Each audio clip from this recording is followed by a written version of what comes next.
Assalamualaikum warahmatullahi wabarakatuh. Selamat datang kembali di Berhasil Channel. Jangan lupa dukung terus channel ini dengan like, komen, dan subscribe ya. Kali ini saya akan menceritakan sebuah kisah pasar setan di lereng Gunung Merpati. Di lereng Gunung Merpati tersembunyi sebuah desa kecil bernama Desa Jatiwangi. Desa itu tenang, dikelilingi hutan lebat dan sungai yang jernih. Namun di balik keindahannya, ada sebuah cerita lama yang sering diceritakan oleh para leluhur. Tentang pasar setan yang muncul di malam-malam tertentu. Tidak ada yang tahu kapan tepatnya pasar itu muncul, tetapi selalu ada yang hilang atau kembali dengan cerita mencekam. Rena, Diki, dan Wiwin, 3 sahabat yang gemar mendaki gunung, mendengar kisah itu saat mereka singgah di desa tersebut. Mereka baru saja tiba untuk mendaki Gunung Merpati. Bermalam di rumah salah satu penduduk lokal bernama Pak Supri. Pak Supri seorang laki tua yang bijak, memperingatkan mereka dengan nada serius. Kalau malam, jangan pernah keluar dari jalur, apalagi memasuki hutan tanpa tujuan. Pasar setan itu bukan cuma mitos. Namun peringatan itu dianggap angin lalu oleh Diki. Itu cuma cerita buat nakut-nakutin pendatang, ujarnya sambil tertawa. Rena sedikit ragu, tapi ia merasa tidak ingin terlihat penakut. Sementara Wiwin, meski lebih waspada, akhirnya setuju ketika Diki mengusulkan untuk menjelajah malam itu. Malam itu dengan kabut malam yang kelam, mereka bertiga membawa senter dan berjalan menyusuri jalur kecil menuju hutan. Awalnya jalan itu terasa biasa saja, tanah lembab, daun-daun yang gugur, dan suara jangkrik yang menemani langkah mereka. Namun semakin jauh mereka berjalan, suasana berubah. Angin menjadi dingin dan kabut tebal mulai menyelimuti hutan. Kok kabutnya mulai tebal ya? Wiwin berbisik, suaranya gemetar. Ini biasa kalau malam di gunung, jawab Diki, meski ia sendiri mulai merasa tidak nyaman. Namun tak lama kemudian, jalan setapak yang mereka ikuti menghilang. Pohon-pohon besar berdiri seperti tembok di sekeliling mereka. Tidak ada lagi suara jangkrik, hanya keheningan yang mencekam.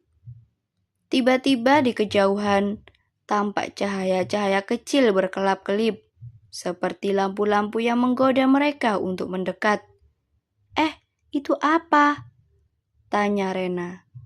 Cahaya itu terlihat seperti berasal dari sebuah pasar malam yang ramai, penuh warna, dan terdengar suara keramaian samar-samar.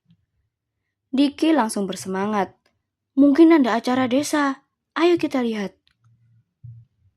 Wiwin mencoba menarik tangan Diki. Tunggu dulu, ini aneh. Kita nggak tahu tempat ini. Mending balik saja.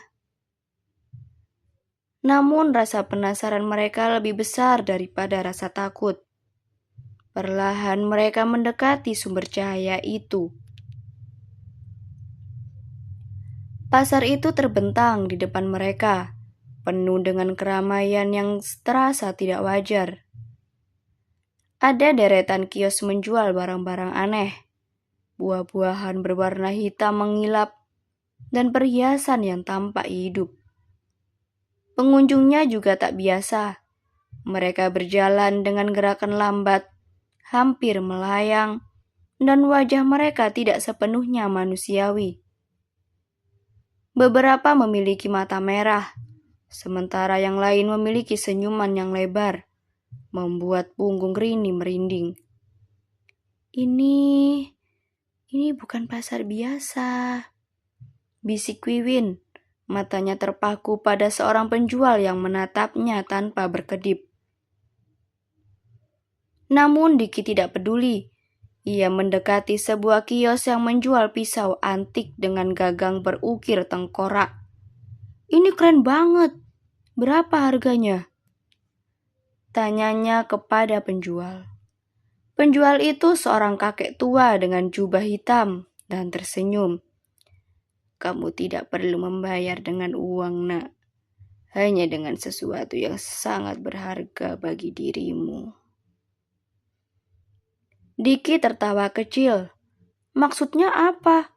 Saya punya apa yang berharga? Kakek itu mencondongkan tubuhnya. Hidupmu hanya beberapa tahun saja. Pisau ini akan menjadi milikmu. Rena dan Wiwin langsung panik. Dik, jangan sembarangan, seru Wiwin mencoba menarik tangan Diki. Namun rasa tamak sudah menguasai Diki. Ia setuju dengan syarat kakek itu. Begitu tangan Diki menyentuh pisau itu, wajahnya berubah drastis. Kerutan-kerutan dalam muncul di kulitnya, rambutnya sebagian memutih, dan matanya sayup. Apa yang terjadi padaku?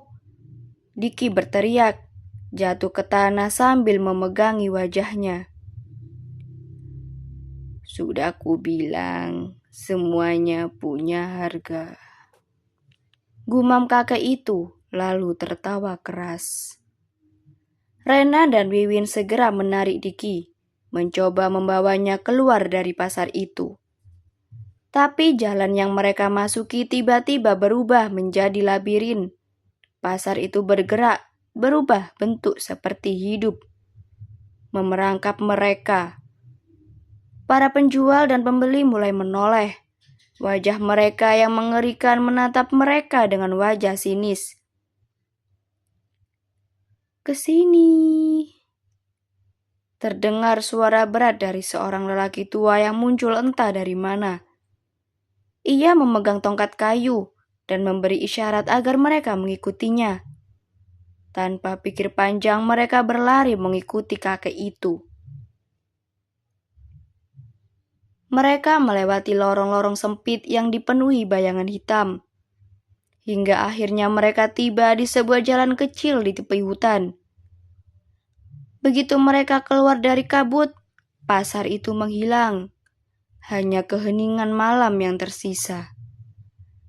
Lelaki tua itu menatap mereka dengan tatapan penuh peringatan. Kalian beruntung bisa keluar.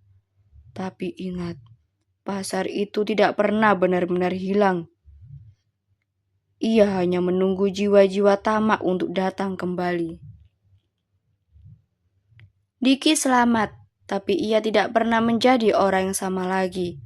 Wajahnya tetap tua, tubuhnya lemah, dan ia sering terbangun di malam hari sambil berteriak, mengingat mimpi-mimpi buruk tentang pasar itu. Rena dan Wiwin mencoba melupakan kejadian itu, tapi mereka tahu di suatu tempat di tengah hutan, pasar itu masih ada, menunggu dan mencari korban berikutnya. Dan bagi mereka yang tidak hati-hati, malam di hutan bisa menjadi perjalanan menuju akhir yang tak terduga di pasar setan. Terima kasih sudah menonton. Jangan lupa like, komen, dan subscribe ya. Terlintas di hati